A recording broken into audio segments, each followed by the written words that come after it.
Karon magkakasama si Mr. President. Mr. President, good morning. Doon ka rin sa straight to the point. Isa sa napakahalaga para sa akin, malaman paano tayo napunta sa ganito. Ba't nagkaganito yung gobyerno natin? Paano nangyari ito yung ganito yung naging bidding? Paano nangyari na ganito ang naging pagbigay ng kontrata? How did this evolve?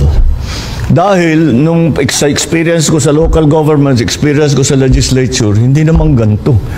Ngayon, we have to find out how this happened and what are the changes that we need to make. O sa ka?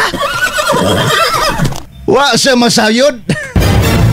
Sa iyang gihimo magkakasama sa iyang pag-unang lingkod? Isip presidente sa atong nasod Pilipinas? Wa sa masayod magkakasama sa iyang gipirmahan? Na karon moingon ka nga wa ka masayod? Ugon sa magkakasama nagapangitabo sa imong paggobyerno? Giabolis man nimo ang Anti-Corruption Commission. Paglingkod pa lang nimo, mao dayon mo imo gipabolis. O sa gidangatan karon Mr. President? Ang imo magkakalyado nga magkakawatang sampataw? Nisamot ka kursunada. Tungod kay wa na magkakasamay anti-corruption body nga mulili, maniid or mo-audit sa ilang mga programang proyekto nga gigamitan sa pundo sa atong gobyerno.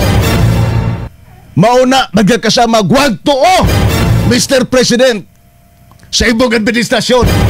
Ang kawat o ang pinakalabihan gayon nga di magkakasama nato makaon nga rason nga nagitag tag-hustisya karon kining pangitabo sa Department of Public Works and Highways nga trilyones ka piso sampataw ang nahanaw magkakasama tuwa di pado gibahin-bahin sa mga kontraktor o mga kaalyado ni ini magkakasamang congressman nakip na ang mga trabahante sa Department of Public Works and Highways. O mana? Doon ka rin sa straight to the point.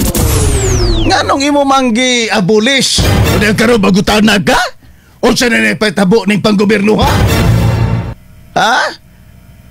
Wa ka masayot, napakita lang na sa imong pagka-incompetent, Mr. President Bongbong Marcos Jr.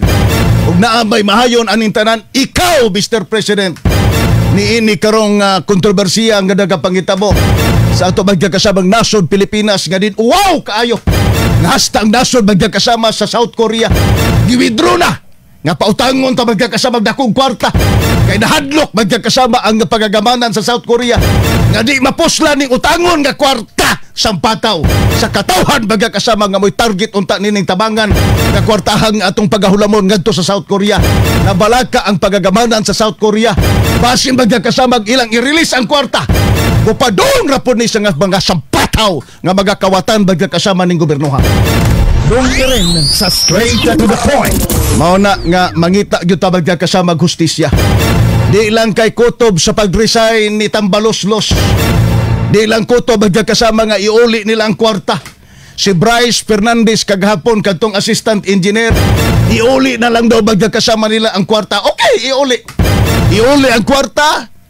Pero magkakasama sa kaso nga plunder, dapat ipadayon aron magkakasama. Ha? Madesisyonan mo korting sampatawa, magapriso mo. Hantod sa kutob ang inyong sentensya. Doon ka rin sa straight to the point.